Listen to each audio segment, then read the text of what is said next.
90 రోజుల కోర్సు పూర్తి చేస్తే చాలు 100% ప్లేస్మెంట్ సపోర్ట్ తో సాఫ్ట్వేర్ జాబ్ మీ సొంతం. వెంటనే కోడ్ జ్ఞాన్ డెస్టినేషన్ ని సంప్రదించండి.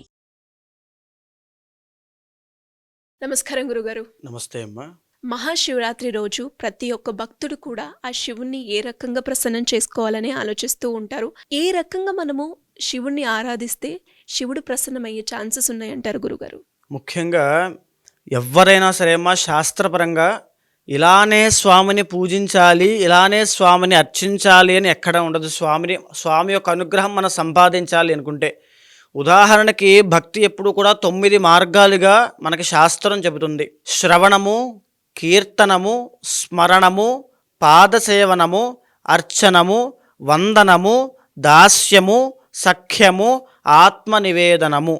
ఇవన్నీ కూడా భక్తిలో ఉండేటువంటి మార్గాలు. ఉదాహరణకి శ్రవణము అనేటువంటి మాట తీసుకున్నాం అనుకోండి. పరీక్షిత్ మహారాజ్ అనేటువంటి ఒక ఆయన ఏం చేశాడంటే, స్వామివారి యొక్క కథలు ఒక యోగంలాగా, ఒక అనుష్ఠానంలాగా, ఒక సాధనలాగా స్వామివారి యొక్క కథలన్నీ వినడము, ఆ వినడం ద్వారా ముక్తిని పొందాడు. అంటే మీరు ముక్తిని పొందాలి అని అనుకుంటే ఇలానే పూజ చేయాలని ఎక్కడా ఉండదు. మీరు స్వామివారి గురించి వింటూ ఉండండి. ఏది చెప్తున్నారో, ఏ మంచి విషయాలు చెప్పినా, స్వామివారి గురించి, శివుడి గురించి ఏ మంచి విషయాలు ఎవరు చెప్పినా వీరు వింటూ ఉంటే అలాగా మీరు ఆ శ్రవణం అనేటువంటి భక్తి మార్గం ద్వారా, యోగం ద్వారా ఒక ముక్తిని పొందుతారు. కైలాస ప్రాప్తి అనేటువంటిది మీకు కలుగుతుంది.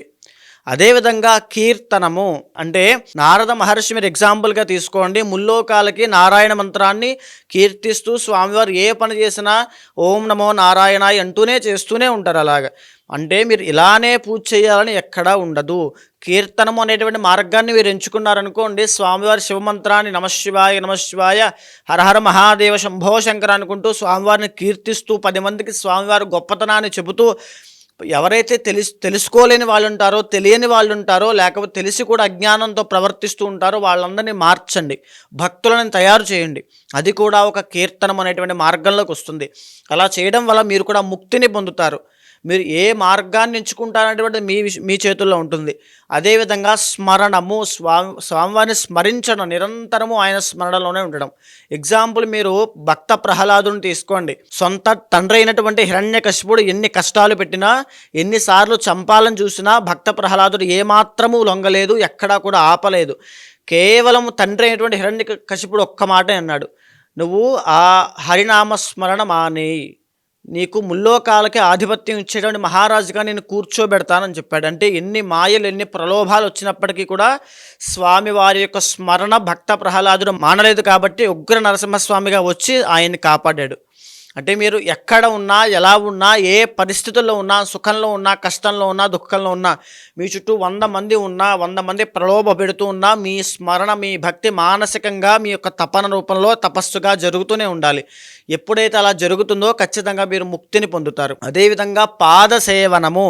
ఉదాహరణ లక్ష్మణుడు తీసుకోండి. విష్ణుమూర్తి యొక్క అంశ అయినటువంటి రాముడికి, అంటే మనం ఇక్కడ మానవ అవతారంలో అన్నగారు అయినటువంటి పెద్ద ఆయనకి, రాముడికి పాదసేవ చేయడం వల్ల ఆయన ముక్తిని పొందాడు. అంటే గొప్ప స్థాయిని, కీర్తిని సంపాదించుకున్నాడు. మీరు మీ తల్లిదండ్రులను సేవించండి, మీ ఇంట్లో పెద్దవాళ్ళను గౌరవించండి. ఇది కూడా ఒక భక్తి మార్గము. సో మాతృదేవో భవ అని ఎందుకంటారంటే, మీ తల్లిదండ్రులను సేవించడం వల్ల ఆ సేవలోంచి భక్తి అనేటువంటిది మీలో ఒక చైతన్యము, మార్పు, వికాసం అనేది వస్తుంది.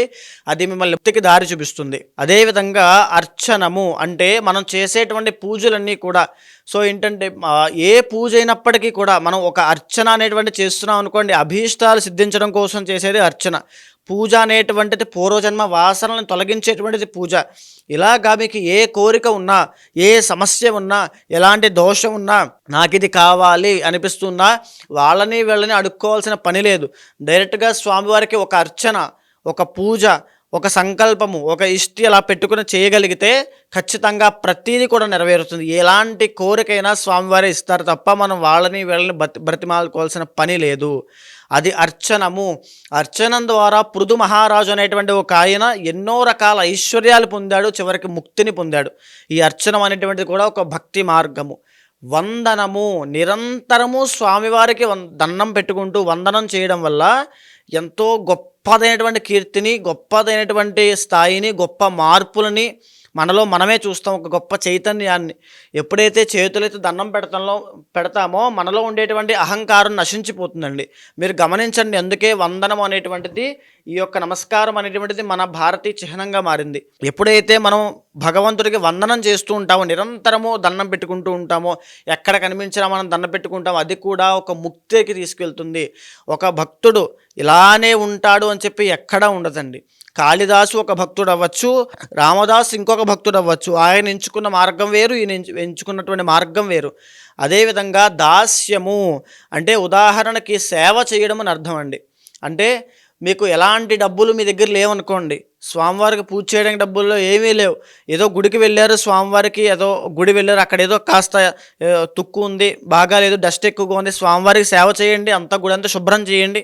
ఏదో విధంగా మీ శక్తిని స్వామివారికి సేవ రూపంలో అందిస్తే అదే భక్తికి తీసుకెళ్తుంది. ఆ దాస్యము చేయడం వల్ల ఎవరు ముక్తిని పొందారండి? హనుమంతుడు, గరుత్మంతుడు. సో హనుమంతుడు రాముల వారికి సేవ చేసి ఆ దాస్యం చేయడం వల్ల ముక్తిని పొందాడు, గొప్ప స్థాయి కీర్తి ప్రతిష్టలు వచ్చాయి. అదేవిధంగా గరుత్మంతుడు విష్ణుమూర్తి అవతారానికి వాహనమై ఆయనకి దాస్యం చేయడం వల్ల ఆయనకి కూడా గొప్ప స్థాయి కీర్తి ముక్తి అనేటువంటిది వచ్చింది. తరువాత సఖ్యము అంటే స్వామివారితో స్నేహపూర్వకమైనటువంటి మనం మెలగడం. ఉదాహరణ అర్జునుడు తీసుకున్నాం అనుకోండి, ఇక్కడ స్వామివారు అని అంటే ధర్మము అని అర్థము. ఇక్కడ మహాభారతం మొత్తానికి కృష్ణ పరమాత్మ ధర్మానికి ప్రతీక, అర్జునుడు మన జీవుడు, మన మానవ స్వరూపానికి ప్రతీక. ఎప్పుడైతే అర్జునుడు కృష్ణుని పట్టుకుని ఉన్నసేపు విజయాన్నే పొందాడు. అంటే ఏ మనిషి అయితే ధర్మాన్ని పట్టుకుని ఉంటాడో ఆ మనిషి విజయం పొందుతాడు అని చెప్పడానికి అదొక ఉదాహరణ. అంటే మనం ధర్మంతో సఖ్యం చేస్తే భగవంతుడు మనతో సఖ్యం చేస్తాడు, అంటే మనతో స్నేహం చేస్తాడు. ఎప్పుడైతే ధర్మో రక్షతి రక్షిత అని అంటామో, మనం ధర్మం వైపు నిలబడితే ఖచ్చితంగా మనం ముక్తిని పొందుతాం. అది కూడా ఒక భక్తి మార్గము. మీరు ఏ దేవుడిని పూజించాల్సిన పని లేదు శ్రీ గారు, మీరు ఏ భగవంతుడికి పూజ చేయాల్సిన పని లేదు. మీరు ఏదైతే మీరు చేసేటువంటి పనిలో ధర్మంగా ఉండండి, మీ జీవితంలో ధర్మంగా ఉండండి, ఆ ధర్మే ముక్తికి దారితీస్తుంది. అదే మన సనాతన ధర్మం చెప్పేటువంటి విషయము. తరువాత ఆత్మ నివేదనము అంటే స్వామివారికి మన ఉండేటువంటి శరీరాన్ని, ఆత్మని అంతా కూడా స్వామివారికి అర్పించడము. అంటే ఇంక అది ఎక్స్ట్రీమ్ లెవెల్ అండి. ఇంకంతే.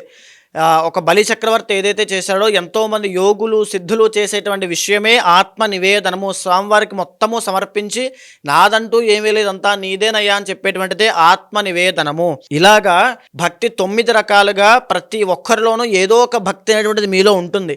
దాన్ని నిద్ర లేపండి, స్వామివారికి అర్పించండి. ఒక అలంకారంగా మీ భక్తిని అర్పించినప్పుడు మీరు చేసినటువంటి కర్మ అయినా, మీరు ఇప్పుడు పడేటువంటి ఇబ్బందులైనా, మీ జాతక దోషాలైనా ప్రతీది కూడా తక్షణమే హరించిపోతాయి. ఏదైతే ఫిబ్రవరి 26వ తారీఖున మహాశివరాత్రి మాఘ బహుళ చతుర్దశి నాడు వస్తుందో, ఆ రోజు సాయంత్రం నేను చేసేటువంటి కర్మ ప్రాయశ్చిత్త రుద్రతంత్రంలో పాల్గొనండి.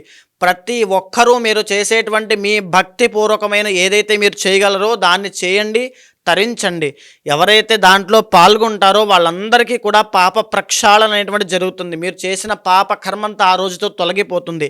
మనం చేసేటువంటి రుద్రహోమాల్లో మీ యొక్క కర్మ, మీ సమస్యలు దగ్ధమవుతాయి. అక్కడి నుంచి మీరు కోరుకున్నటువంటి అభీష్టమైన కోరికలైనా, ఎన్ని రకాల సమస్యలున్నా ఒక్కసారి కర్మ ప్రాయశ్చిత్త రుద్ర తంత్రంలో పాల్గొన్న తర్వాత ప్రతి ఒక్కరికి కూడా కోరిన కోరికలు సిద్ధిస్తాయి. అమ్మవారి యొక్క ఆది దంపతుల యొక్క సంపూర్ణ అనుగ్రహం కలుగుతుంది. మరి పూజకి సంబంధించిన డీటెయిల్స్ కావాలి అనుకునే వాళ్ళు మిమ్మల్ని ఏ రకంగా సంప్రదించాల్సిన అవసరం ఉందంటారు గురుగారు? కింద కనిపించేటువంటి నెంబర్కి కాల్ చేస్తే మా వాళ్ళు మీకు పూర్తి వివరాలు అందిస్తారు, తెలుసుకోవచ్చు తప్పకుండా. ధన్యవాదాలు గురుగారు. నమస్తే.